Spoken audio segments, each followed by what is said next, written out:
I'm Andrea Giles, and you're listening to the Heal from Infidelity podcast, episode number 102, The Impact of Infidelity.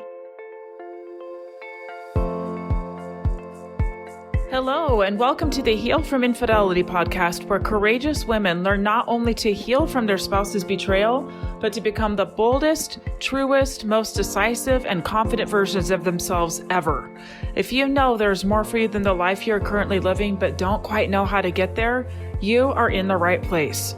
Stick around to learn how to create a life that will knock your own socks off. Is it possible? It is, and I'm here to show you how. I'm your host, Andrea Giles. Are you ready? Let's dive in.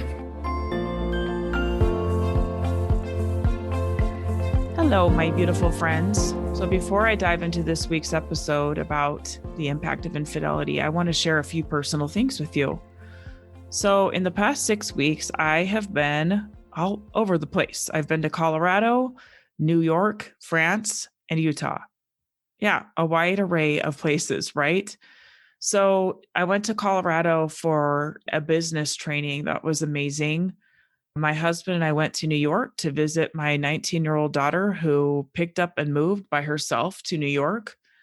And then I went for a week to France. I got together with women who we did a trauma certification together, relationship trauma, and the person who created that training put together an event in France, and I went to that. And then I went to a girls' weekend in Utah with a bunch of my friends from when I used to live in California, and Utah was a central location to many of us. So anyway, I've been all over the place. And part of the reason I tell you this is because I left my daughter, my little baby girl, and it was really hard for me, like hard to make that decision, hard to leave her. I cried.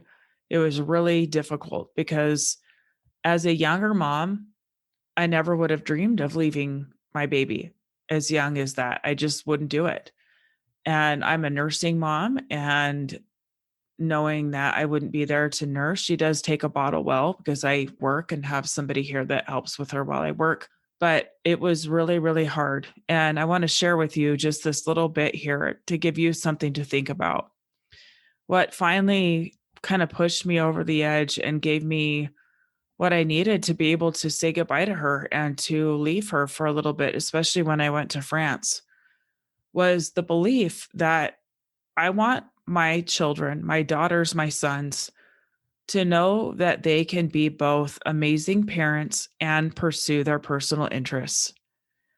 And as a younger mom, I really felt beholden to, letting my world kind of revolve around my kids. And now I'm older, I'm 45 and have a career. And it was so much to adjust to anyway, having her. And I just decided that I want her to know that we can be connected wherever we are, that she can trust other people, that she's very loved, and that she can pursue all the things.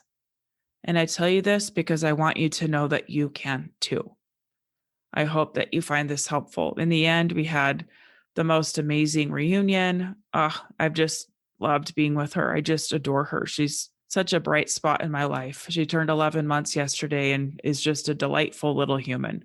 Anyway, with all of these things that I've been doing, I've got just so much coming through me of things that I need to teach, things that I need to create to really broaden my message to reach more people. And so some changes are coming. They are coming. But for now, let's get to the podcast, okay? Before I do, one more quick thing, and that is that when this episode is aired, it will be just a few days before my last NOAA 90 launch, as I have been running my NOAA 90 program. I'm continuing my program, but I'm going to be changing some things. So this is going to be my last group as it is. We start next week. If you still want in, click the link in the show notes and get in touch with me. Okay. Enough of that. Let's talk about the impact of infidelity. I recently was with a group of colleagues, and one of them said that infidelity has to be one of the most devastating things you can do to someone else. And I have lots of thoughts about that. And that's what I want to address today. Okay. Infidelity. Some people define it as death by 1,000 paper cuts, lots of wounds inflicted over time as more details come to the surface. Some that are already unhappily married use infidelity as a reason to leave when the reasons they had before didn't seem valid enough. For most people, infidelity cuts deep. And today I want to talk to you about why that is. There are two main things to look for, and I will use examples of both for each. So, by nature, we want to trust that the person we are with is good, trustworthy, and has our best interest at heart. So, when we find out that they were deceitful intentionally, that they did things that they know we would not be okay with, and even that would deeply hurt us, it is easy to be highly impacted by their choices. At a primal level, we are tribal. We like to move through the world with others. So to be cut off from your tribe feels like death, even if we can logically know that that is not the case. At a deep primal level, we can sense a threat. I personally think that this is part of why so many of my clients could smell. They can smell that there's something off in their marriage because we're deeply wired to look out for our tribe, to protect it, to keep it safe. So we can often spot when something is off. So from that standpoint, a threat to your tribe, your union, primally can feel like death, like it's very threatening. That is real, according to how we are wired. But it goes deeper than this. I personally can speak here about my own experience about the next point I'm going to make. Infidelity can touch on our deepest, most fragile wounds. Ouch, right? How can it be that the person we want to know and love us the most can hurt us the most, right? For me personally, because of my lack of a strong, loving male for my early years of childhood, I grew up thinking that other people had loving dads, but not me. In my childlike attempt to make logical sense of my world, I made it mean that I must just be slightly less lovable or a lot less lovable. Isn't that so sad? Even as I prepared this episode, I was sad thinking about little me moving around in the world thinking I was less. But when infidelity occurred, it hit hard on that tender, hurt part of me that hadn't quite healed. And it added a new wound, right? If this is sounding depressing, please hang with me, okay? I'm going somewhere good. For now, just reflect on what I am saying and what is true for you and your experience. Just pay attention to what's coming up for you as I talk. Okay, how can we possibly move on from this, heal, let alone salvage our relationship? There are some things I want you to consider. First of all, the impact something has on our life is directly related to the meaning we attach to it. Okay, not just the event itself. There's the event, and then there's the meaning we attach to it. One is by the natural shock and hurt that comes when things happen that we did not expect, especially if they dramatically change our day-to-day life, something that we feel a lot, right? This can be illness, job loss, moving, caretaking of a loved one, children with hard struggles, and we can add in here infidelity. Those things can instantly change the way we view the world, really shake up our sense of equilibrium. How many of you have had experiences where you learn something, you hear something, and just like that, things look different to you? Things can never go back. I think we all have had times in our life like that where we thought things were one way and then we learned that they're not. We get news, we get information, something like that. I think sometimes one of those things can be if any of us have had child loss or a close friend that has lost a child, or you hear about things like that and then you want to just go scoop up your kids, right? Like things that shift and change your sense of things, your sense of safety even, and you want to go home and hug your kids, right? I think we all have things like that that shake things up so much that we can't ever go back, right? So there's the initial shock to our sense of safety, our kind of worldview. And then there are all of the things that we attach to it, all of the meaning we attach to it. Often our egos are very bruised. We're embarrassed. We wonder what people would think if they knew. We feel shame that our spouses would cheat. We feel shame for staying and shame for leaving. Jealousy and envy come to play. We feel self doubt. Our egos are there trying to protect us, but can often lead us down a path of a whole lot of unnecessary suffering. So last week, I met with my NOAA 90 alumni group, and one of them shared something profound. She asked me if I'd heard the story of the two arrows, and I had not. And she shared a little bit of it in that call. And then after that, I followed up and went and studied it. Okay. So this is a Buddhist tradition about the two arrows. Basically, it goes like this. The Buddha once asked a student, if a person is struck by an arrow, is it painful? The student replied, it is. The Buddha then asked, if the person is struck by a second arrow, is that even more painful? The student replied again, it is. The Buddha then explained, in life, we cannot always control the first arrow. However, the second arrow is our reaction to the first. And with the second arrow comes the possibility of choice. Isn't that profound? Oh, the possibility of choice. Yeah, we didn't choose that first arrow, right? But we can sure choose the second. And we can really pay attention to the impact of it, right? We can't control all the things that happen outside of us, but we can change the patterns that we have that send the second arrow straight to us and cause so much additional pain, right? Okay. So a few points I want to make about these two different arrows so you can recognize them are these, okay? Usually the second arrow is aimed inward. We take shots at ourselves. We blame ourselves. We're hanging out in so much shame. We're feeling small. Or we go back and forth between fury and blame at them, back to blame at ourselves. It can become quite a vicious cycle. My beautiful friends, in my experience as an infidelity coach, I see a pattern. I see lots of patterns, but I want to point one out here. I talk to lots of different people all the time. I hear stories all the time. And most of the time, this is a pattern that I see. Choosing to step out of the marriage comes from unhealed wounds. Men who still feel like a boy inside, who want to be loved and seen, who want to be the rescuer so they can feel good enough, who have not healed wounds from how they were treated as kids or early rejections that they didn't know how to process. Yes, we are 100% players in the dynamics of our marriage. Okay. For sure we are. But their choices most likely had nothing to do with you. But you, my friend, now, today, have so much power to change everything for the betterment of both of you, whether you stay or go. Okay?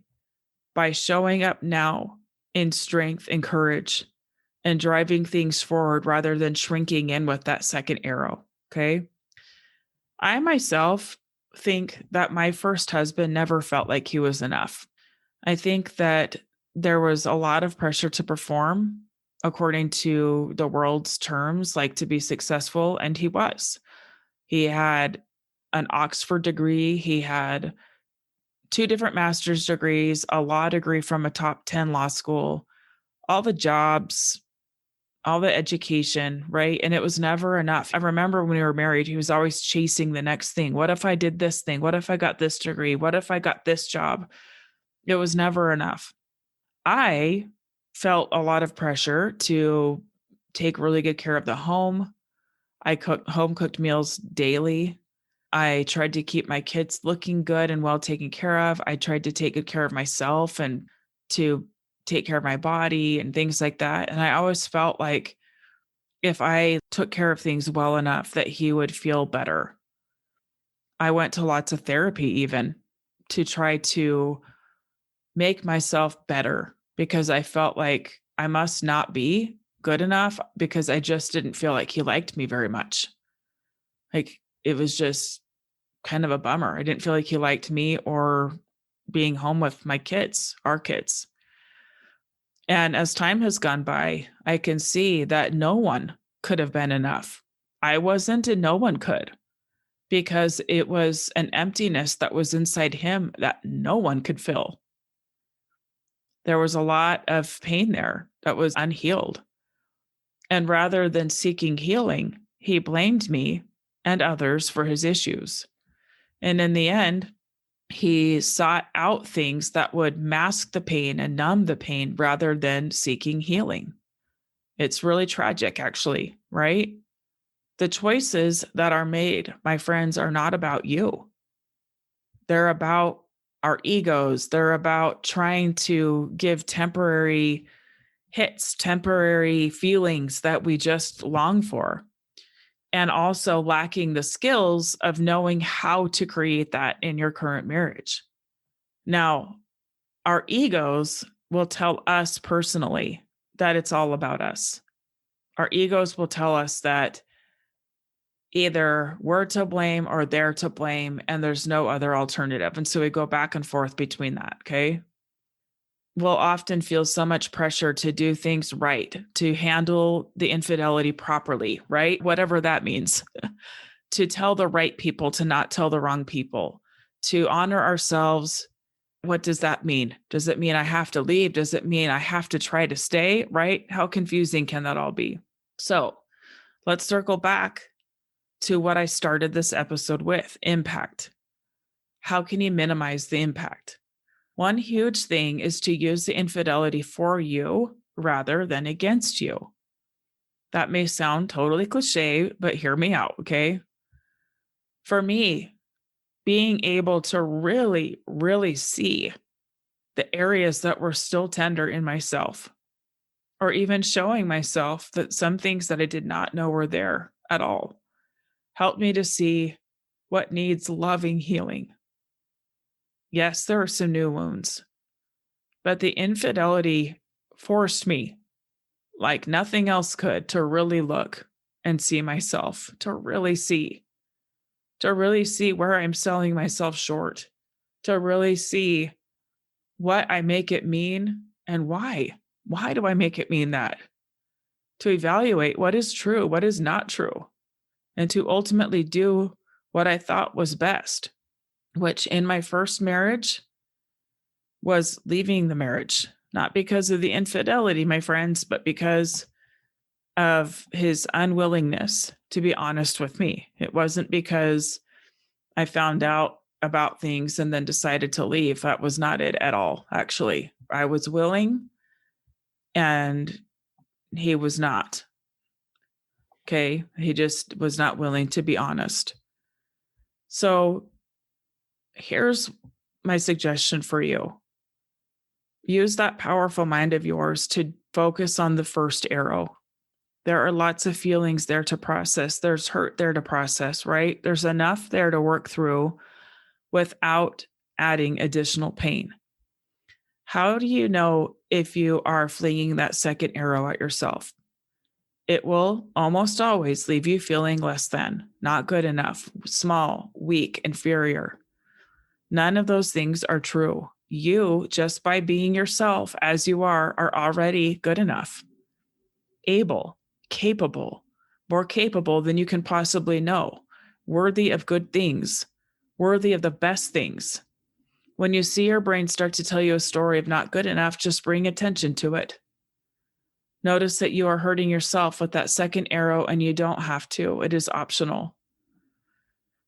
Remind yourself of what is true, of your capacity to heal, your capacity to have what you want, his capacity to heal if he chooses it.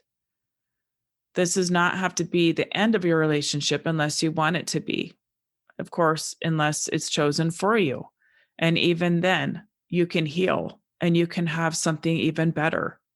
Okay? You can have something even better. It can be the ending that starts a beautiful beginning.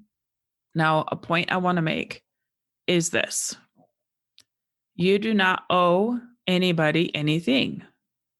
You do not owe your partner trying to stay. For some of you, you won't want to. Some of you will feel obligated to stay, but you really want to leave. I am just giving you permission over the air right now that if you don't want to stay, if there are already lots of damaging things, lots of hurt, and you just don't want to, that you want to heal outside of this, if you feel it's in your best interest to heal outside of this and to let him heal outside of the relationship, you are allowed to do that with no kind of owing anything, no obligation, no explanation. Okay. For some of you, where you can still feel that there's a lot of good, that there's a lot to fight for, this is a place to start. You can start by recognizing the story that you have attached to his infidelity and the impact that it is still making on you. And that goes for all of you, whether you stay or not. Okay. You can heal. You can heal. You will get to a time where several days will go by and you won't even think about it. You will get to a time where you can think about it and it will feel neutral. I know this is true because I have experienced it and I have clients who've experienced it. I know that this is a reality for a lot of people. Okay. Notice the story you're telling yourself about his infidelity. You're very likely adding pain on that is optional and will slow your healing. You don't have to. Okay. You can lessen the impact. You can slow it down. Have so much compassion for yourself. Like, of course, my brain's trying to protect me. Of course, my ego is freaking out, right? And you can have love for all of that, and you can still decide to do something different. Okay. All right. So much love to all of you, and I will see you next time. All right. Bye-bye. Thank you for listening to the Heal from Infidelity podcast. If you would like to be kept in the know about upcoming free classes, new podcast episodes, and other ways of working with me, go subscribe to my weekly email. You can subscribe at andreagiles.com/lies-about-infidelity/. Again, it's andreagiles.com/lies-about-infidelity/. I will see you next time.